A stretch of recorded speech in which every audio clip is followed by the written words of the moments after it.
스마트폰 뒤에 빨간 스티커를 붙이세요. 2026년부터 당신의 목소리가 돈을 부르는 주문이 됩니다. 보살님들 그리고 거사님들, 지금 손에 쥐고 계신 걸레를 잠시 내려놓으시죠. 부엌 한 구석에 빗자루도 잠시 기대어 두시고 이리 와서 제 앞에 편안히 앉아보시겠습니까? 평생을 가족을 위해 헌신하느라 물 마를 날 없었던, 거칠어지고 마디가 굵어진 그 두 손을 한번 부드럽게 쓰다듬어 보십시오. 오늘 이 순간만큼은 끝이 없는 바쁜 집안일을 멈추고 오직 당신 자신만을 위해 제 이야기에 귀를 기울여 주시길 간곡히 부탁드립니다. 저와 함께 깊게 호흡하며 오랫동안 지치고 상처받은 마음을 달래보시죠. 보살님들, 그동안 참으로 얼마나 힘드셨습니까? 식구들 다 먹고 일어난 식탁에 홀로 앉아 찬밥 덩어리를 물에 훌훌 말아 대충 허기를 달래고, 식구들이 먹다 남긴 찌개 찌꺼기로 끼니를 때우던 그 숱한 날들을 제가 어찌다 헤아릴 수 있겠습니까? 남편의 밥그릇에 눈에 넣어도 아프지 않을 자식들의 숟가락 위에 가장 좋은 고기 반찬을 먼저 올려주고 나면 정작 보살님의 낡은 그릇에는 빈 국물만 남아 있었지요. 그것을 보며 자신은 배가 부르다며 거짓으로 애써 웃음지었던 그 시리고 아픈 속마음을 어찌 하늘인들 모를 리 있겠습니까? 비가 오거나 날이 굳은 밤이면 어김없이 찾아오는 지독한 관절염 때문에 밤새 끙끙 앓으며 잠 못 이루신 밤이 셀 수조차 없으실 겁니다.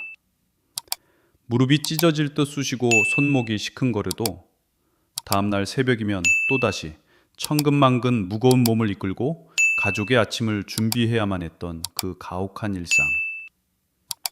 뼛속까지 파고드는 고통 속에서도 행여 가족들이 깰까 소리내어 울지도 못하고 그저 깊은 한숨만 내쉬며 어두운 천장만 바라보며 밤을 지새우셨죠. 시장에 가서도 콩나물값 1,000원, 2,000원을 아끼려 억척스럽게 흥정해야만 하고, 장을 다 본 후 텅 빈 지갑을 열어볼 때마다 가슴 한구석이 쿵 하고 무너져 내리는 그 지독한 절망감. 남들은 다들 번듯하게 잘만 사는 것 같은데 왜 내 지갑은 늘 이렇게 가볍기만 한지, 왜 내 삶은 이토록 팍팍하고 고단한지 하늘을 원망해 본 적도 많으실 겁니다. 시장통 구석에서 꼬깃꼬깃 접힌 지폐 몇 장을 매만지며 남몰래 훔쳐낸 눈물이 모였다면 아마 큰 강을 이루었을 것입니다. 게다가 가족이 남긴 혹은 집안의 불운으로 떠안게 된 무거운 빚들을 고스란히 그 여린 어깨에 짊어지고 살아오셨지요. 누구 하나 그 무거운 짐을 나누어지려 하지 않고 진심으로 다독여 위로해주지 않는 차갑고 고독한 시간들. 내가 전생에 도대체 무슨 큰 죄를 지었길래 내 팔자가 이리도 기구한가 자책하며 스스로의 가슴을 치던 날들. 보살님, 거사님, 제 눈을 보십시오. 그것은 결코 여러분의 잘못이 아닙니다. 여러분이 게으르거나 부족해서 겪는 고통이 절대 아닙니다. 이제 그 억울하고 서러운 눈물을 거두실 때가 왔습니다. 2026년 하늘의 기운이 크게 뒤바뀌고 마침내 여러분의 꽉 막혀있던 삶에 거대한 대운의 문이 열리는 시기가 도래했습니다.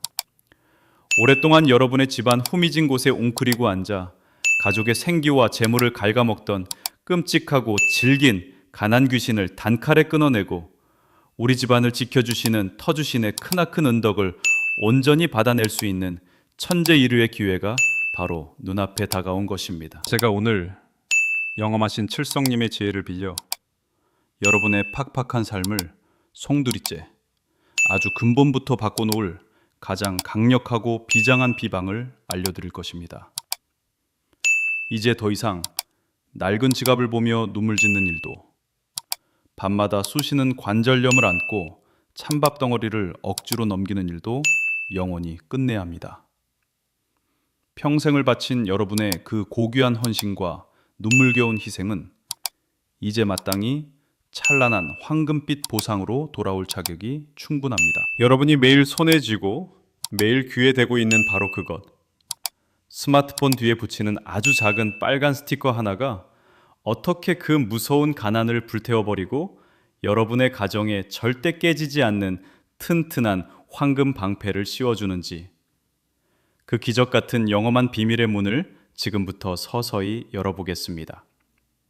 부디 제 목소리에 온전히 집중하시고 재물이 들어올 수 있도록 마음의 문을 활짝 열어주십시오. 보살님들 그리고 거사님들, 참으로 야속한 것이 세상 이치라 여기며 살아오셨지요. 새벽잇을 맞으며 집을 나서고 밤잇을 맞으며 돌아와도 뼈가 으스러져라 일하고 또 일해도 가난의 굴레를 벗어나지 못하는 이유, 그것이 과연 여러분이 남들보다 덜 부지런해서 혹은 정성이 부족해서일까요? 결단코 아닙니다. 그 원통한 가난의 뿌리에는 눈에 보이지 않는 음습하고 끈질긴 기운, 바로 가난 귀신이 여러분의 집안 깊숙한 곳, 생기의 흐름이 닿는 길목마다 무섭게 또아리를 들고 앉아있기 때문입니다. 이 흉악한 귀신은 여러분이 가족을 위해 흘리는 피땀과 서러운 눈물을 거름삼아 자라나며 집안의 재물운과 대운을 모조리 말려버리는 무서운 존재입니다. 예로부터 풍수지리에서는 집안의 현관문과 창문을 기운이 드나드는 통로로 여겨 매우 중히 다루었습니다.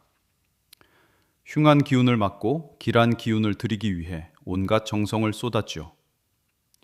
하지만 현대에 이르러 가장 위험하고 치명적인 보이지 않는 검은 통로가 무엇인지 아십니까? 바로 보살님과 거사님들이 하루 종일 손에 쥐고 계신, 밥을 먹을 때나 화장실에 갈 때나 심지어 잠자리에 들 때조차 머리맡에 두시는 스마트폰입니다.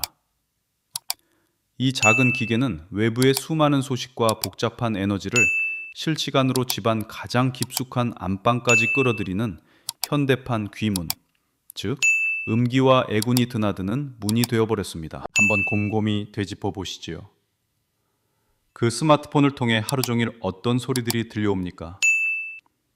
속을 썩이는 빚쟁이들의 차가운 독촉 전화, 밖에서 시달리다 온 남편의 한숨 섞인 푸념, 취업과 빚에 허덕이는 자식들의 힘겨운 하소연, 그리고 세상에 온갖 흉흉하고 끔찍한 사건 사고 뉴스들이 그 작은 기계를 통해 아무런 여과장치 없이 여러분의 귓가로 쏟아져 들어옵니다. 그 부정적인 소리와 탁한 파동들은 스마트폰을 타고 뿜어져 나와 집안의 맑은 공기를 검게 물들이고, 바로 그때 집안 구석에 숨어있던 가난 귀신이 그 탁한 기운을 탐욕스럽게 빨아들이며 덩치를 키우는 것입니다. 보살님들이 텅 빈 지갑을 보며 절망하고 지긋지긋한 관절염의 고통 속에서 신음하며 전화기에 대고 힘들다, 죽겠다, 무심코 뱉어낸 그 한숨과 눈물이 전파를 타고 나갈 때마다 여러분 집안으로 들어오려던 금전운과 대운의 길은 아주 꽉꽉 숨막히게 막혀버리고 마는 것입니다. 내가 아무리 아낀다고 찬밥을 물에 말아먹고 고기를 식구들에게 양보해 본들, 이 근본적인 귀문을 막지 못하면 재물은 독 깨진 항아리에 물 붓기처럼 새어나갈 수밖에 없습니다. 그러나 천만 다행으로 하늘은 우리 보살님들을 무심하게 버려두지 않으십니다. 바로 2026년 하늘과 땅의 기운이 크게 요동치며 새로운 풍수의 질서가 세워지는 강력한 시기가 도래했습니다. 집안의 바탕을 지켜주시는 자애로우신 터주신께서 낡은 허물을 벗고 새로운 생기의 자리를 잡기 위해 거대하게 움직이고 계십니다. 2026년부터 터주신께서는 집안의 물리적인 터뿐만 아니라 여러분이 일상적으로 소통하며 에너지를 발산하는 그 스피커, 즉 스마트폰의 주파수와 음파에까지 아주 강력하고 직접적인 영향을 미치기 시작하셨습니다. 우리의 목소리는 단순한 소리가 아닙니다. 사주명리학과 오행의 깊은 이치로 볼 때 목소리에는 사람의 혼과 생명력이 고스란히 담겨 있으며 금목수와 토 오행의 에너지를 세상 밖으로 내뿜는 가장 강력 기운의 발현입니다. 스마트폰을 통해 내뱉는 여러분의 그 처연한 목소리, 굽은 허리를 두드리며 내쉬는 고통의 숨소리 하나하나가 오행의 파동이 되어 우주로 뻗어나갑니다. 만약 이 파동이 가난과 우울의 주파수에 맞춰져 있다면 우주는 그것을 이 사람에게는 더 많은 고난이 필요하구나 라는 잘못된 신호로 착각하여 계속해서 가난의 폭우를 쏟아붓게 되는 무서운 법칙이 작동하는 것입니다. 그렇게 2026년 대운이 열리는 이 결정적인 해에는 여러분의 목소리 그 자체가 돈을 부르고 귀인을 부르는 주문이 되어야만 합니다. 스마트폰이라는 이 위험한 검은 문을 강력한 양기로 닫아버리고 도리어 재물이 폭포수처럼 쏟아져 들어오는 황금빛 통로로 완벽하게 개조해야만 합니다. 그것만이 집안에 웅크린 가난 귀신을 영원히 쫓아내고 터주신의 크나큰 환희를 이끌어내어 우리 가정에 복을 불러들이는 유일한 영적 비결입니다. 보살님들, 거사님들, 이제 너무 두려워하지 마십시오. 제가 왜 오늘 이 자리에 나와 여러분을 불렀겠습니까? 칠성님의 거룩한 가호 아래 그 무시무시한 음기를 단번에 불태워버리고 여러분의 낡은 스마트폰을 절대 뚫리지 않는 완벽한 황금 방패로 탈바꿈시킬 놀라운 비방이 제게 있습니다. 아주 작은 것, 그저 음양오행의 불의 기운을 빌려오는 것만으로도 여러분의 입에서 나가는 모든 소리가 황금의 파동으로 변하는 기적을 만들어낼 수 있습니다.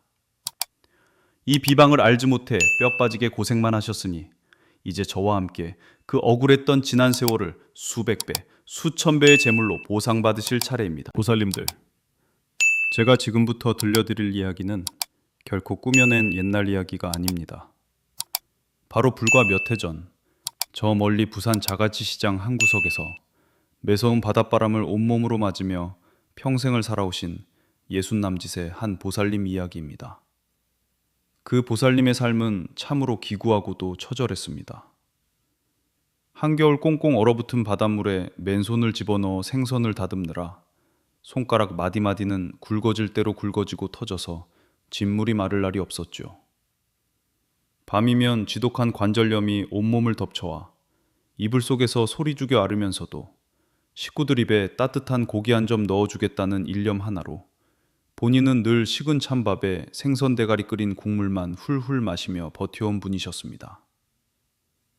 그 구분 등과 시린 무릎은 우리 보살님들의 지나온 세월과 너무도 닮아 있어 저 역시 그녀를 처음 뵈었을 때 가슴이 미어지는 듯 했습니다. 그렇게 뼈가 으스러져라 이랬는데도 하늘은 무심하게도 그 보살님에게 가혹한 시련을 내렸습니다. 번듯하게 자리를 잡는 줄 알았던 큰아들이 사업에 처참하게 실패하면서 감당할 수 없는 거대한 빚들을 가족에게 떠안긴 것입니다. 그때부터 그 보살님의 낡은 스마트폰은 지옥의 문턱에서 울리는 공포의 종소리가 되었습니다.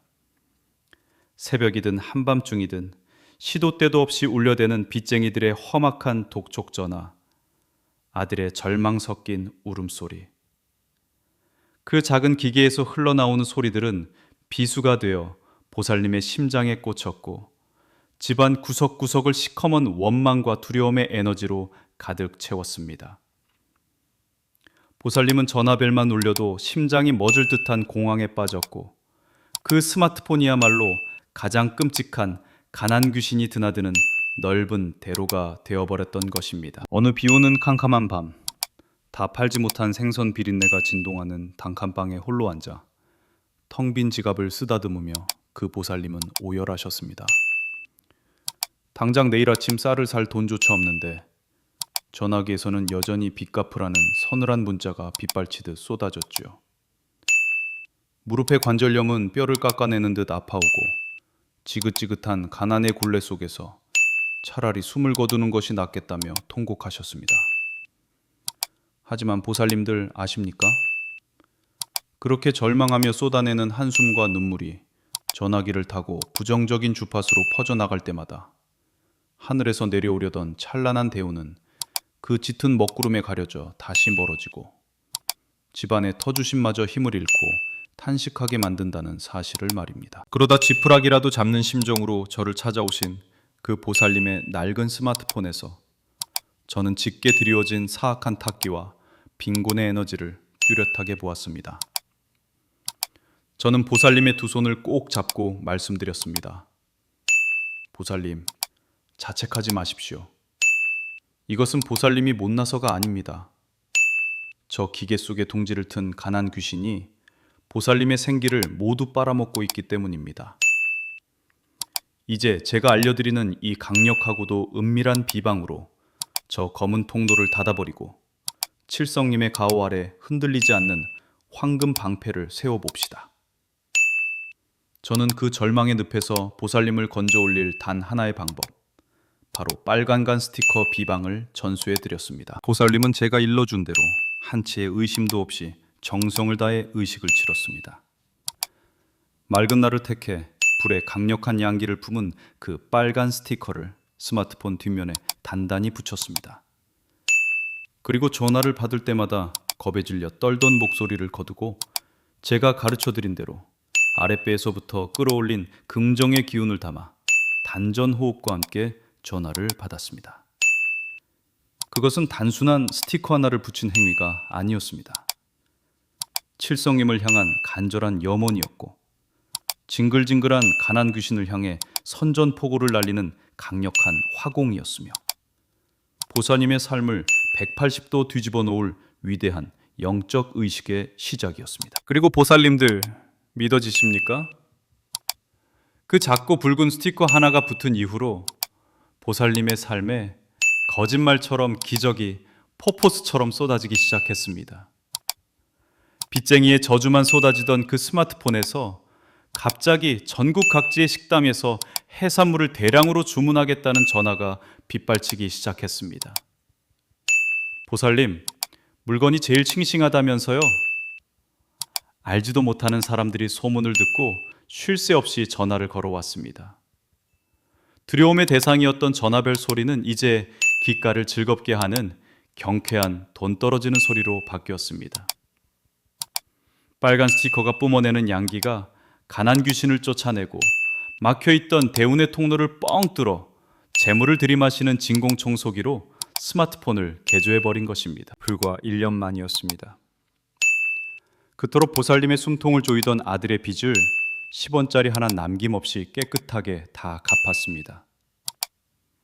어디 그뿐입니까? 찬바람이 숭숭 들어오던 단칸방을 벗어나 터주신이 평안히 좌정할 수 있는 햇볕 잘 드는 따뜻하고 넓은 아파트도 장만하셨습니다. 이제 더 이상 찬밥을 억지로 삼키지도 텅 빈 지갑을 보며 한숨 짓지도 않으십니다. 마음이 편안해지고 통장에 재물이 쌓이니 뼈를 깎는 듯 했던 관절염의 고통조차 씻은 듯이 사라져 밤마다 단잠을 주무신다며 제게 눈물로 감사 인사를 전해오셨습니다. 황금 방패가 그 가정의 평안과 부를 완벽하게 지켜주고 있는 것입니다. 보살님들, 거사님들, 이 부산 보살님의 기적 같은 이야기가 남의 일처럼만 들리십니까? 절대 그렇지 않습니다. 바로 내일, 아니 오늘 당장 여러분에게도 일어날 수 있는 눈부신 현실입니다.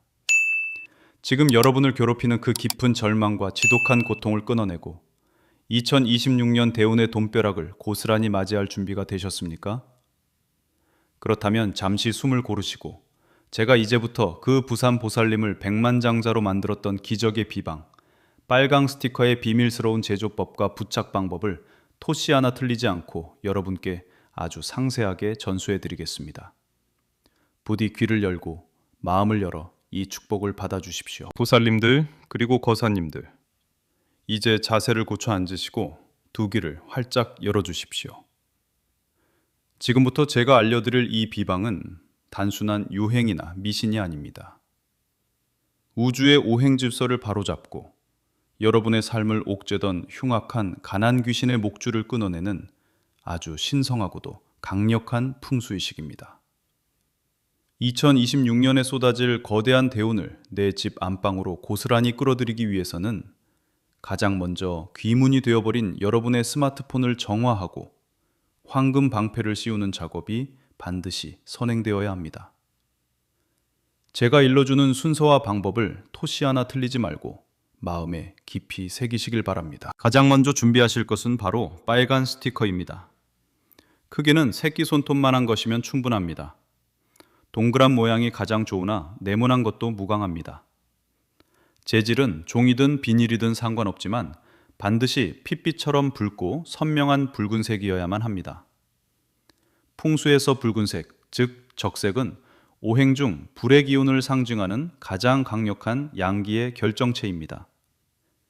그동안 빚쟁이의 독촉과 가족들의 한숨소리, 텅 빈 지갑을 보며 흘린 여러분의 눈물이 겹겹이 쌓여 스마트폰에 음습한 음기를 만들었다면 이 붉은 스티커는 횃불이 되어 그 음기를 단숨에 태워버릴 것입니다. 이것이 가난 귀신을 쫓아내는 첫 번째 무기입니다. 하지만 스티커를 무작정 붙인다고 끝나는 것이 아닙니다. 찌든 때가 있는 곳에 새 옷을 입힐 수 없듯 반드시 정화의 과정을 거쳐야 합니다. 맑은 기운이 도는 낮 시간, 해가 떠 있을 때 거실 탁자 위에 스마트폰을 올려놓으십시오.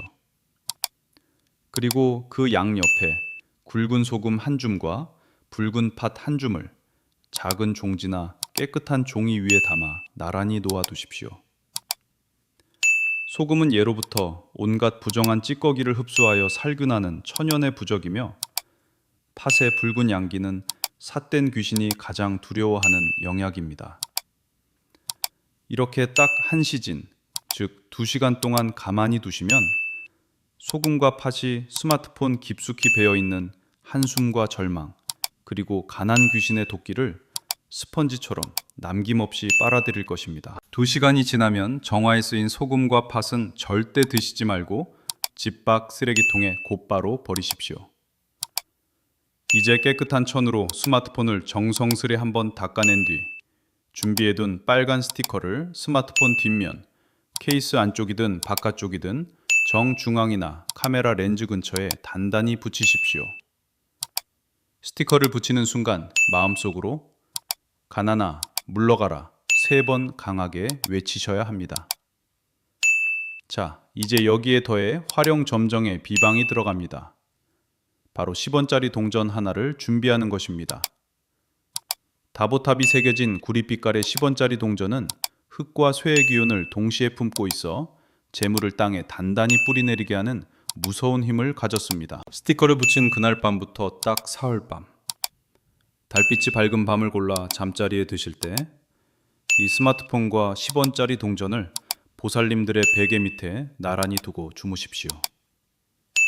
이 사흘 밤 동안 붉은 스티커의 불기운과 10원짜리 동전의 금기운이 서로 상생하며 잠든 여러분의 뇌파를 통해 터주신과 깊은 영적 교감을 나누게 됩니다.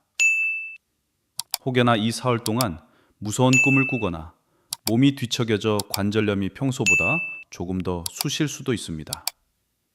하지만 결코 두려워하지 마십시오. 그것은 여러분의 몸과 집안에 찰거머리처럼 붙어있던 가난 귀신이 뜨거운 양기를 견디지 못하고 고통스럽게 떨어져 나가는 명백한 증거이며 여러분의 주변에 강력한 황금 방패가 쳐지고 있다는 기쁜 징조입니다. 이제 겉모양의 귀문은 닫혔으니 여러분의 안에서 나가는 기운을 바꿀 차례입니다. 보살님들, 앞으로 스마트폰에 전화벨이 울리면 어떻게 하셔야 합니까? 예전처럼 아이고 또 무슨 일이고 하며 한숨부터 내쉬고 가슴을 철렁 내려앉게 두실 겁니까? 절대 안 됩니다. 전화벨이 울리는 순간 눈을 딱 감고 아랫배, 즉 단전 힘을 주어 숨을 깊게 들이마시십시오. 코로 들어온 맑은 공기가 감해주처만 압니다. 개욱 정난들이만 묘금도키 만눔하고 15떨은 걸어 다공 기부대루제요. 바탑은 함정 비옴 자를 넘있는제 시급하더며 안 들고는다 하냐. 보살님들 국에서 발음 참곡세 들읍니다. 보살님들 많이도 함들, 보살님들 탐전들, 바터금게 모들만 거 봉고 두고고 자시십시오. 보로는 점이 조나를 보든데 가짐을 숨을 주가 들물보도 구했어. 보살님들 마느탐은 담에 벗더 절대 안 됩니다. 절대 안 됩니다. 전화벨이 울리는 순간 전화벨이 울림은 바꿀 주보고 가슴을 공곡도 내셔야 합니다. 예전 저는 도와 전화벨이 울리는 모도를 뽑해 보다고 고르고 모도시저 함인다저 만집니다. 보살님들 보다 난저 맞는 되었으니 전화벨이 울리는 모도를 바꿀 그다 보다고 기운글 가지고 서바십시오. 보살님들을 죽으면 보다고 기운을 드리고 바시겠십시오. 보도고 저마 펌간 다비만 비덩은 시바터 드르게 발것보드로 다셔십시오.